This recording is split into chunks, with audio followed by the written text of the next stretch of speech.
Muy buenas, bienvenidos un día más al Mañanero de hoy.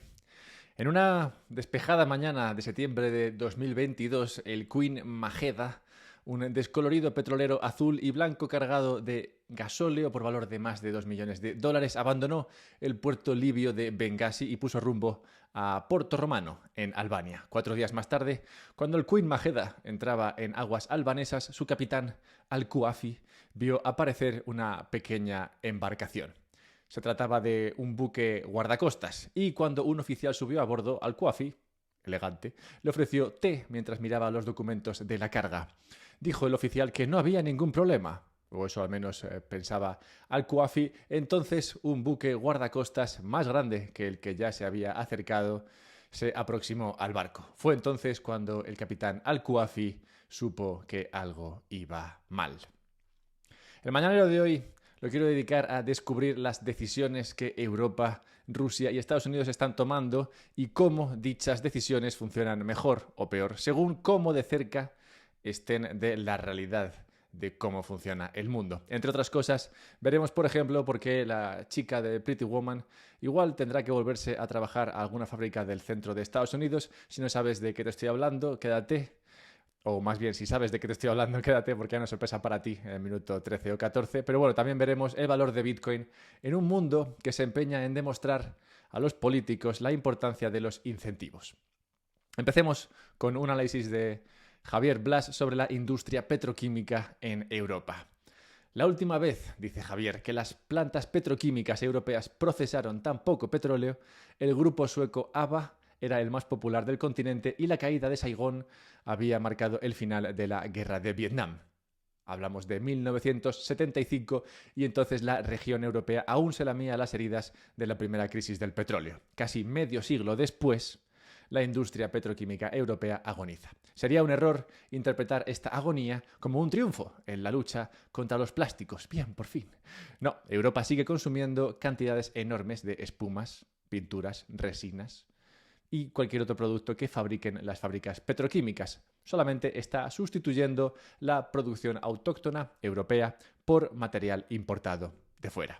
¿Cómo se traduce esto en la economía? Bueno, antes de la pandemia, la balanza comercial de productos químicos de Europa con el resto del mundo solía arrojar un superávit de 40.000 millones de dólares. El año pasado, ese superávit se redujo a 2.500 millones de dólares y pinta peor para 2024. El sector petroquímico europeo quiebra por la toma de decisiones políticas errónea y su moneda, el euro, se devalúa al necesitar, claro, vender más euros para comprar más dólares con los que comprar ese petróleo que llevar a las petroquímicas.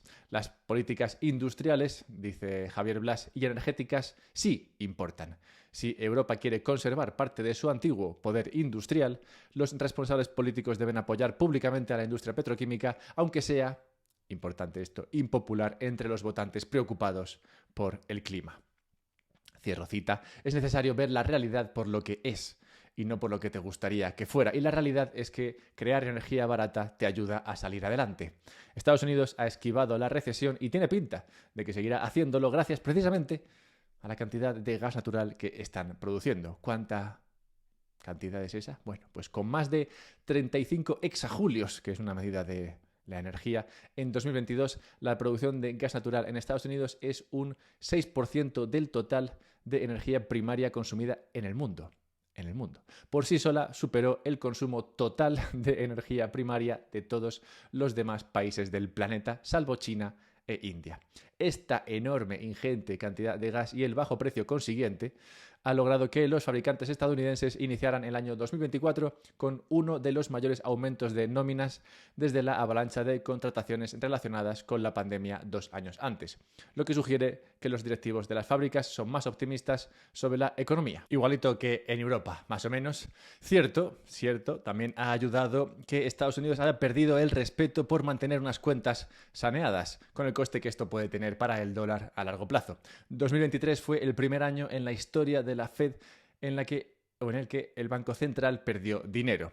Y lo peor no es que pierda dinero, lo peor es que no les importe. Y a este respecto se pronunciaba Kachanovsky, conocido por su plan de dolarización en Argentina, sobre la cuestión de la Fed. Dice Kachanowski, la Fed afirma que los activos diferidos son esas pérdidas de la Fed por tener bonos que valen menos que cuando los compraron, básicamente lo mismo que le pasó a Silicon Valley Bank y demás. Bueno, pues la pérdida, o afirma que los activos diferidos, esas pérdidas, no tienen implicaciones para la capacidad de la Reserva Federal de hacer frente a las obligaciones financieras, reconociendo así el poder de la Reserva Federal de imprimir esencialmente cualquier cantidad necesaria de dólares estadounidenses que considere oportuna. Aunque no se trate esta de una revelación sorprendente para todos aquellos como vosotros que entendéis cómo funciona la banca central, sí que es importante tener en cuenta que esta falta de preocupación por las implicaciones económicas e institucionales de la monetización de las obligaciones financieras es motivo, o debe serlo al menos, de inquietud. La Fed, la Reserva Federal, en su afán por hacer frente a sus déficits, no solo está imponiendo indirectamente un impuesto inflacionista a través de la política fiscal, sino que también está normalizando una aplicación errónea, potencialmente peligrosa, de su autoridad para emitir moneda. Se trata de una pendiente muy resbaladiza, dice Kachanowski, que no suele acabar bien. Cierro cita, el dólar es uno de los pilares de Estados Unidos, como explica Putin en una entrevista reciente con Tucker Carlson, que luego comentaré, y Estados Unidos no está cuidando de su moneda, como el último anuncio de Biden nos hace pensar que tampoco está cuidando de ese otro pilar que comentábamos de la economía americana, el gas natural. ¿De qué anuncio me estoy haciendo referencia aquí? Bueno, pues el gas barato, como he dicho, explica gran parte de la resistencia económica de Estados Unidos y pone de relieve el peligroso juego al que está jugando la administración de Biden con ese anuncio de pausar las exportaciones de gas natural licuado desde Estados Unidos al resto del mundo.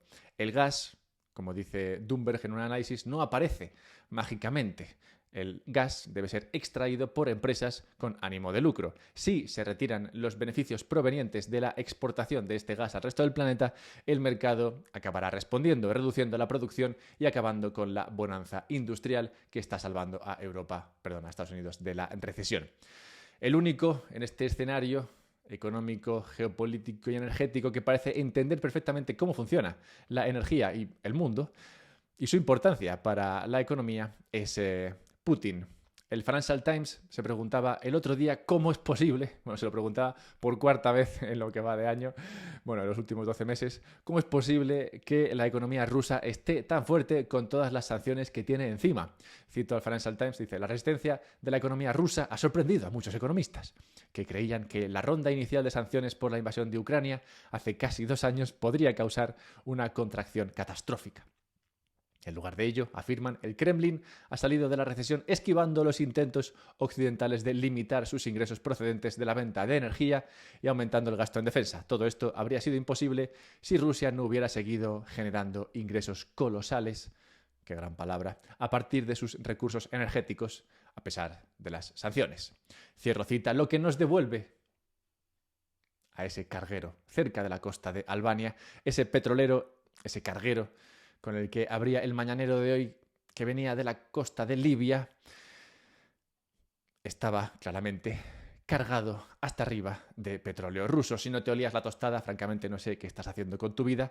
Cuando Europa, que era el principal mercado para los hidrocarburos rusos, empezó a cerrar sus puertas, Europa se dirigió a Asia y Oriente Medio en busca de suministro europeo.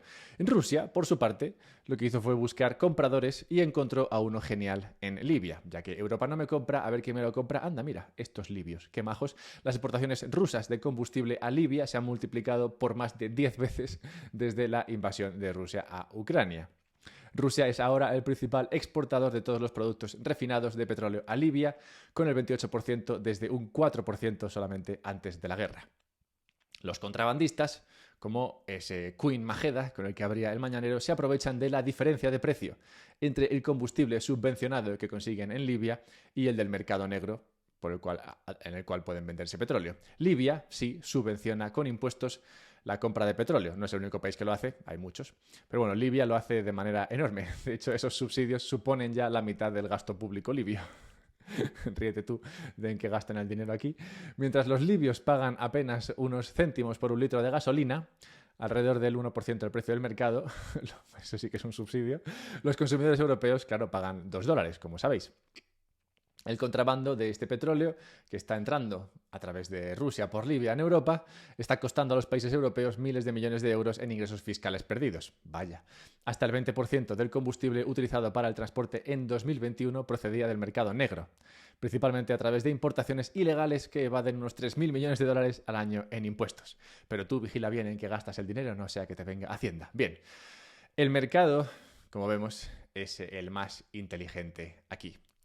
El mercado se abre camino y encuentra la manera de ofrecer lo que el mercado busca y de, sí, básicamente, pagarte lo suficiente por obtenerlo. Vladimir, en esa entrevista con Tucker Carlson, hablaba de las malas decisiones que está tomando Europa. Esta entrevista creo que la trataré con más detalle la semana que viene, pero bueno, entre otras cosas habla de esas decisiones malas que está tomando Europa, específicamente alrededor de la energía, y también, y esta la concretiza en esa entrevista, habla de la terrible decisión de Estados Unidos de usar el dólar como arma. Hemos hablado mucho de cómo se usa el dólar como arma en el mercado, bien sancionándote para que no uses el sistema SWIFT o directamente como hizo Estados Unidos y el resto de Europa y otros países, sacando de, bueno, básicamente obteniendo toda esa riqueza que tenía Rusia en dólares y quedándosela para ellos, para luego decidir muy bien decidir qué hacer con ella. Bueno, pues todo esto es usar el dólar como arma. Y eso, dice Putin, espanta a cualquiera de tener muchos dólares o instrumentos denominados en dólares, como puede ser deuda americana, en su tesorería, en su ahorro. Al tiempo, es que los timings son perfectos, al tiempo que se publicaba esa entrevista con Putin en el canal de Tucker Carlson, hablando, en la que se ve a Putin hablando de geopolítica, la verdad es que magistralmente, durante media hora, se montaba una rueda de prensa en la Casa Blanca, en la que Joe Biden arremetía contra un informe publicado por el Departamento de Justicia de Estados Unidos, en el cual se tacha al presidente estadounidense de, cito aquí al Departamento de Justicia de Estados Unidos, de anciano bien intencionado con mala memoria. Bien, me encanta cómo está el mundo, todo controlado, y quiero cerrar este análisis llegando a Bitcoin. Y es que a lo largo de esta exposición en la que hemos pasado por los cargueros que transportan petróleo a los países que buscan petróleo y que no les dejan comprarlo en Rusia, básicamente, y hemos llegado a la situación entre, bueno, Biden y Putin y demás, bueno, en toda esta exposición hemos visto la importancia de hacer caso a la realidad. Que la realidad es una, mágicamente, que se mueve por incentivos. Europa lucha contra esos incentivos y le va mal. Rusia es práctica y, bueno, le va medianamente bien. Y Estados Unidos, a pesar de los esfuerzos de sus políticos, también consigue salir adelante gracias a que entiende la importancia de los incentivos y sobre todo de los mercados libres, siempre y cuando se los mantienen libres. Y todo esto pone en valor a Bitcoin, que, como sabéis, funciona básicamente sobre incentivos y se presenta, además, como la manera perfecta de mantener un saldo en tesorería que ningún país te puede quitar. Y dejadme 30 segundos para hablaros de un tema, esta sorpresa que quería comentaros, y luego quiero hablar de Fidelity, un cambio que ha hecho en los fondos que ofrece a los particulares y que puede tener implicaciones en la cantidad de Bitcoin que existe en esos fondos. También quiero hablar de las shitcoins que ahora están dando puntos y de las ASICs como negocio. Si no sabes qué es una ASIC, pues bueno, quédate. Pero sí, quería hacer este pequeño anuncio. He hablado antes de Pretty Woman, esta película que está basada en una mujer de moral relajada que se encontró un guionista por Los Ángeles y preguntando por su historia se enteró de que esa mujer había salido del centro de Europa debido a la pérdida de capacidad industrial americana, perdón, del centro de América, debido a la cantidad de pérdida de capacidad industrial americana que la había llevado, pues eso, a Los Ángeles a dedicarse a otras cosas, en lugar de trabajar en la industria americana que antes era tan boyante. Bueno, pues esta historia que algunos de vosotros conocéis la publiqué en un podcast en el que hacía un monólogo sobre un tema en particular. Bueno, pues esos monólogos vuelven ahora en la forma de email y para recibir estos monólogos que como digo, primero vendrá en formato escrito, luego espero sacarlo también en formato audio. Simplemente tienes que suscribirte a esta newsletter, puedes ir a la homepage, a la página de mi podcast, está en la descripción del podcast. Y bueno, en esa home, lo primero que verás será mi cara, por una cuestión de ego, y también pegado a mi cara verás la posibilidad de suscribirte, dejas el mail y a partir del sábado que viene podrás empezar a recibir estos monólogos sobre un tema en particular, como se venía haciendo hasta la temporada pasada. Espero que esto os alegre el día, como también te podría alegrar el día ver el precio de Bitcoin. Y si quieres comprar Bitcoin, puedes hacerlo, como digo siempre, a través de Relay. Hay un enlace en la descripción, te permite hacerlo de forma rápida, sencilla y un poquito más barata, ya que con ese enlace te quitas un poco de la comisión. Y además puedes guardar ese Bitcoin en una Bitbox para que la autocustodia sea completa y tu seguridad sea plena. Bien, hablemos de Fidelity. Fidelity ha decidido meter Bitcoin en los fondos básicos que ofrece, fondos de inversión básicos que ofrece a sus clientes. Fidelity Canadá, que es, bueno, no tan guay como que si lo hiciesen en Estados Unidos, pero ¿qué implicaciones tiene esto? Bueno, pues Fidelity ofrece una especie de fondo genérico en el cual hay un poco de todo. Lo llaman el todo en uno, o sea que te puedes imaginar de qué va la historia. Vale, pues dentro de ese fondo todo en uno, que permite al inversor que no quiere casarse con nadie, invertir un poco en todo y así estar tranquilo, pues dentro de ese fondo todo en uno han metido Bitcoin. ¿Cuánto Bitcoin? Bueno, pues entre un 1 y un 3% del fondo va a empezar a invertir en Bitcoin. Además, han ofrecido una versión conservadora de ese fondo todo en uno que tiene un 1% en el que tiene un 1% de peso Bitcoin. O sea que en Fidelity Canadá han empezado a meter Bitcoin en lo que son, pues eso, los fondos de inversión para abuelos, básicamente. Y esa posición se cubre, como podéis imaginar, con ETFs de Bitcoin, en este caso el ETF de Fidelity. ¿Es esto lo que explica la subida reciente del precio de Bitcoin? Pues no, porque esto es Canadá, como digo, y en Canadá no hay tanto dinero como en Estados Unidos, pero Fidelity es una empresa americana y es posible que en algún momento esto lo repliquen en Estados Unidos. Si esto lo hiciesen en Estados Unidos, eso significaría más de 40.000 millones de dólares de entrada de capital en el ETF de Fidelity de Bitcoin, porque Fidelity tiene más de 4.000 trillones de fondos bajo gestión en Estados Unidos.